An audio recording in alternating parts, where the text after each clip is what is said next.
dimos cuenta que teníamos que el enmascaramiento de determinadas situaciones, sobre todo con los estudios internacionales de calidad de la educación, nos revelaron cómo los factores familiares influían de diferente manera en los niños. Y que había que tener un mayor conocimiento de cada persona para poder leer el tratamiento que cada niño requería. Y entonces aparecieron ahí algunas maneras de entender el asunto.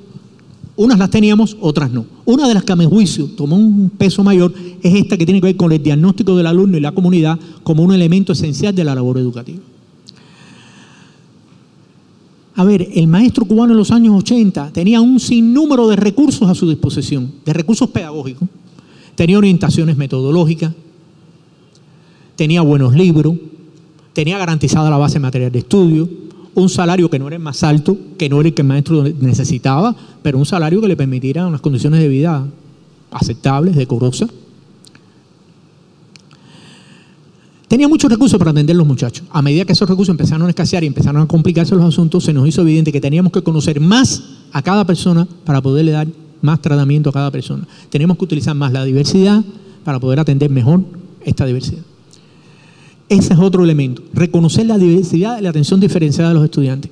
Miren, nosotros sabíamos, hubo un momento en que sabíamos que en la escuela número 15 del barrio La Candelaria, en el pueblo de Jobabo, se iba a estar dando en el primer turno de clase matemáticas, en el tercero lengua española, y que la clase que tocaba de lengua española tenía que estar entre este tema y este tema, porque más o menos eso es lo que se orientaba.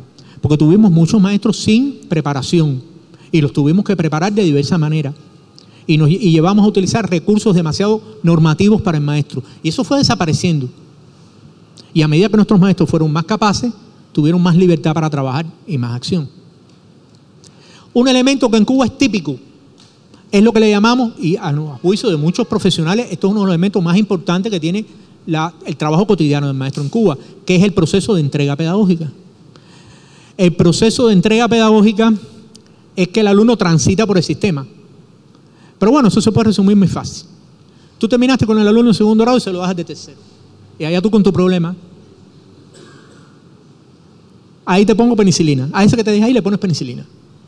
En Cuba hay una cosa que se llama entrega pedagógica. Hay una cosa que se llama tránsito del maestro por el sistema, que será otra cosa. Es decir, que el profesor trabaje sistemáticamente con el alumno de primero a cuarto, de primero a sexto, etc.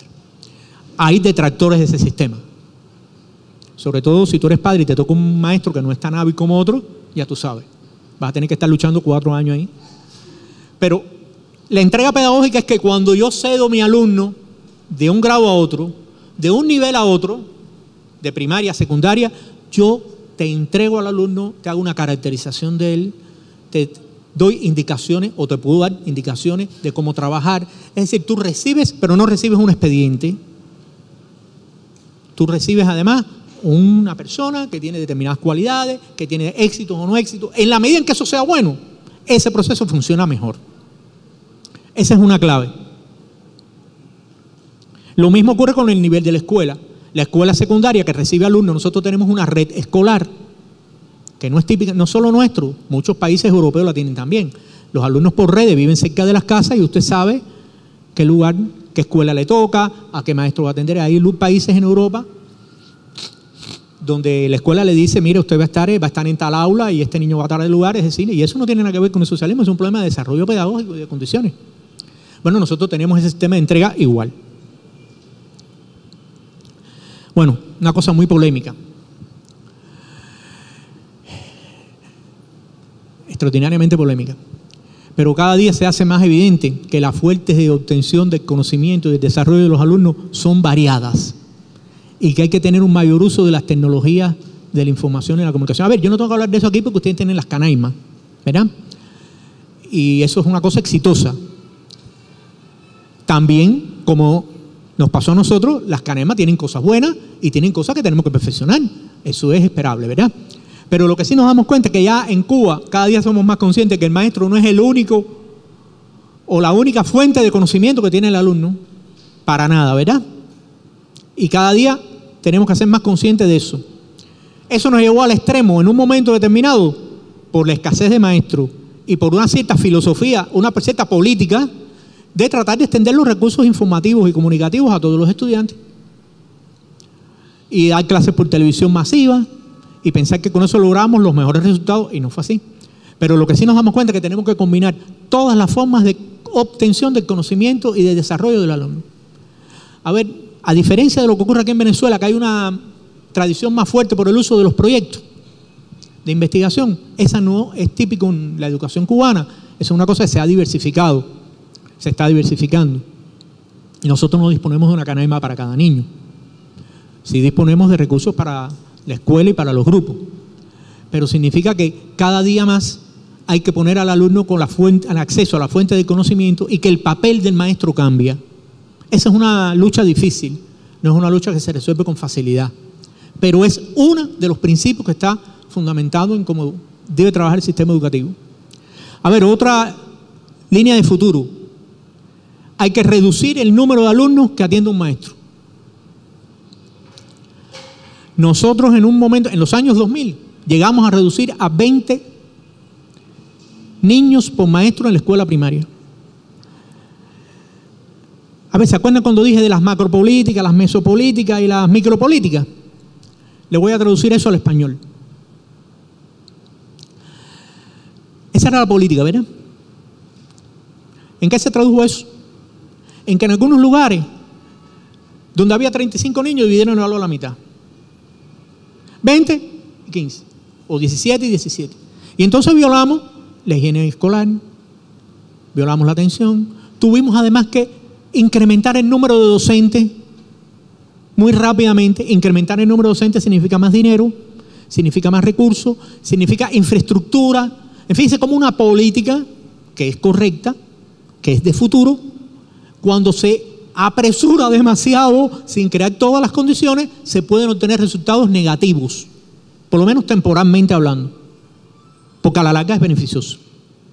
Quiere decir que cada cosa hay que hacerla, pero la filosofía es: hay que reducir el número de la atención educativa, y hay que reducirla por dos razones. Primero, porque el alumno lo requiere, y segundo, porque el maestro trabaja mejor, puede atender mejor al estudiante, él trabaja más cómodo. Claro, el número de alumnos máximo que un maestro primario en Cuba oscilaba alrededor de 30, 35. Hoy en la escuela media el número de alumnos oscila entre 30 y 35. En el preuniversitario se está luchando porque sea de 30, que son los últimos años del liceo de ustedes. Quiere decir que hay una filosofía que nos ha llevado a tratar de reducir el número de alumnos para atender educativamente mejor a los estudiantes. Bueno, otro principio es el cambio en la evaluación sistemática del alumno. Nos damos cuenta que tenemos que estudiar de manera diferente la manera en que evaluamos a nuestros estudiantes y cómo logramos resolver los problemas de la calidad de la educación, evaluando apropiadamente a cada estudiante con los recursos que tenemos y que disponemos que tenemos a nuestro alcance. Bueno, esto es en síntesis un grupo de las grandes, vamos a decir, políticas aplicadas a nivel básico. Y quiero centrarme ahora en estas tres que son muy peculiares. Primero, la escuela de doble sesión. Bueno, eso puede parecer una cosa sabida, ¿verdad? Pero lo que significa es que el alumno está casi todo el tiempo en la escuela trabajando. En Cuba los maestros no rotan de escuela a escuela, sino que trabajan establemente. El Estado garantiza, el gobierno garantiza el tiempo de superación del maestro en la escuela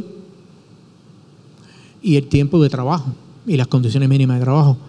Se ha logrado pasar todas las escuelas a doble sesión. Significa que el tiempo de trabajo del alumno aumenta. En los estudios internacionales realizados se ha comprobado que el maestro cubano, a diferencia de otros maestros en Latinoamérica, y muy similar a los maestros de escuelas privadas de élite, trabajan mucho en lo individual con el alumno. Es decir, aunque trabajan grupalmente, atienden mucho el desarrollo individual de cada estudiante. Por lo tanto, eso permite un tratamiento diferenciado.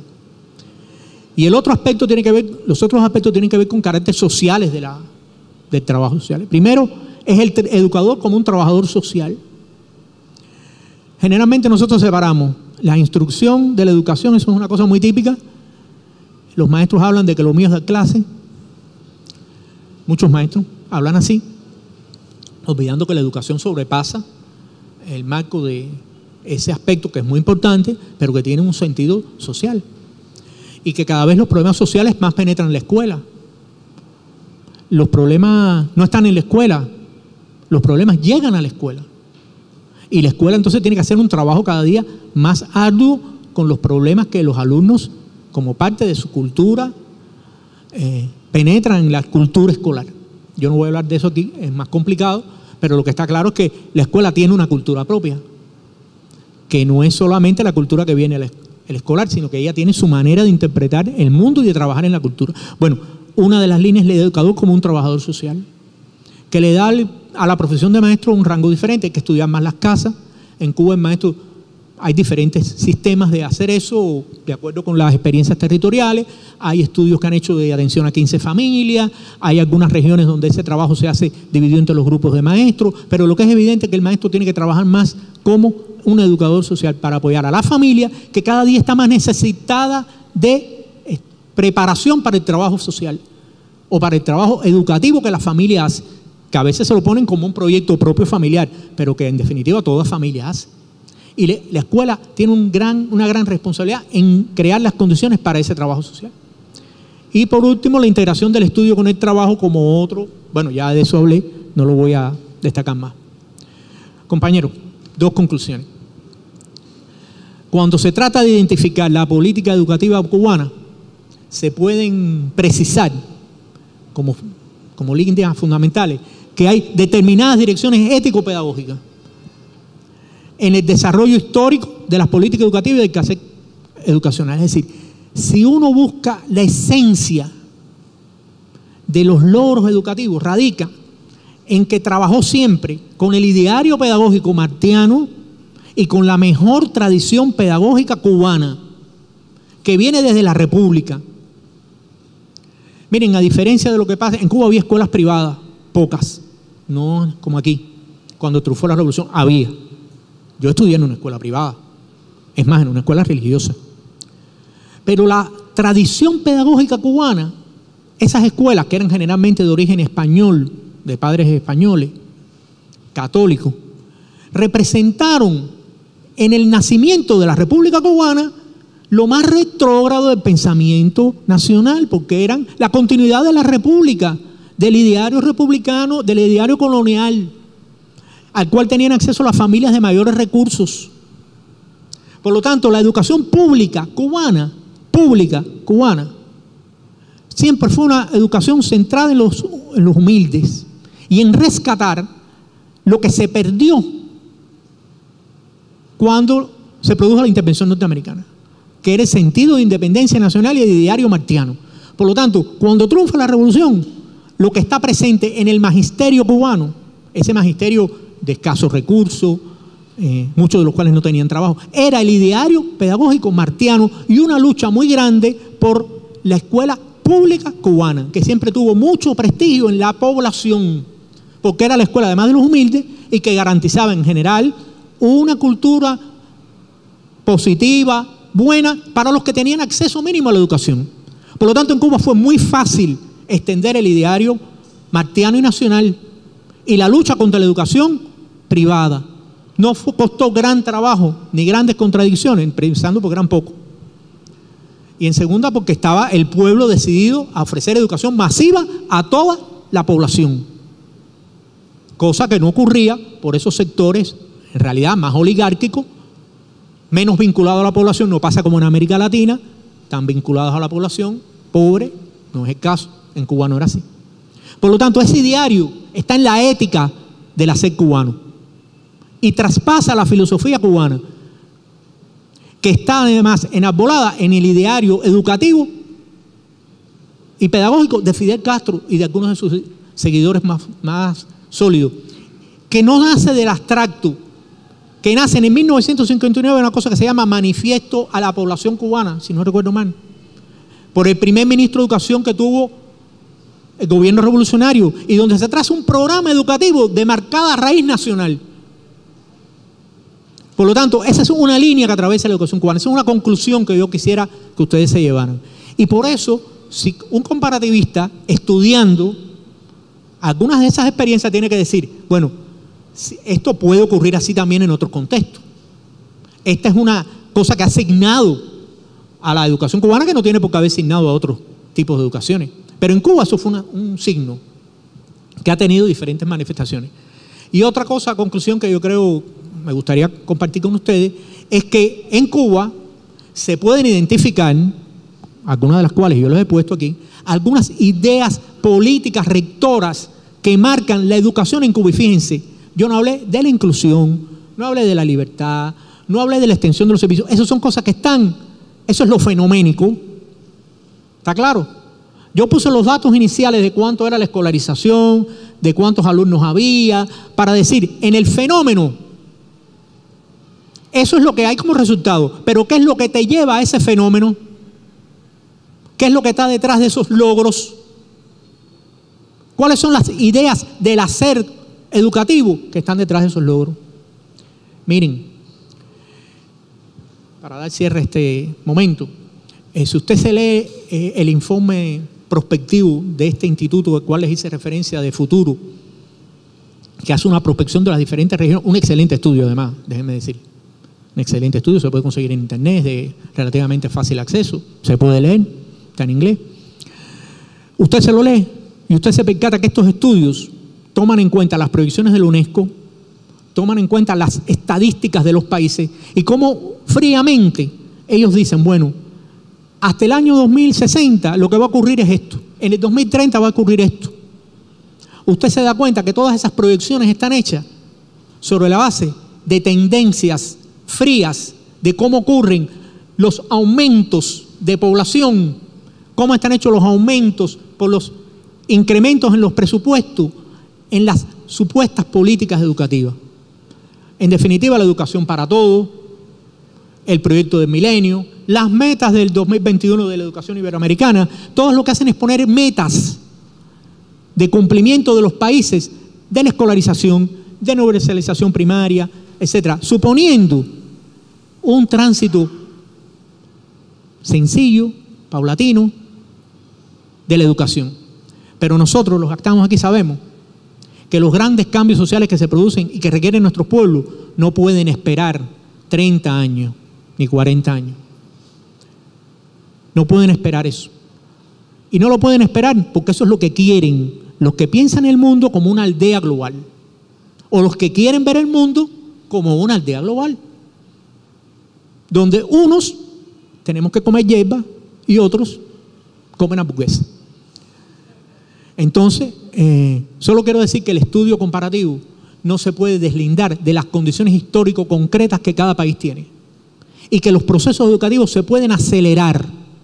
No son procesos, son procesos costosos, son lentos, pero hay tendencias que nos permiten llegar a los países a niveles altos de equidad, de desarrollo social y de calidad de vida para nuestros pueblos. Muchas gracias.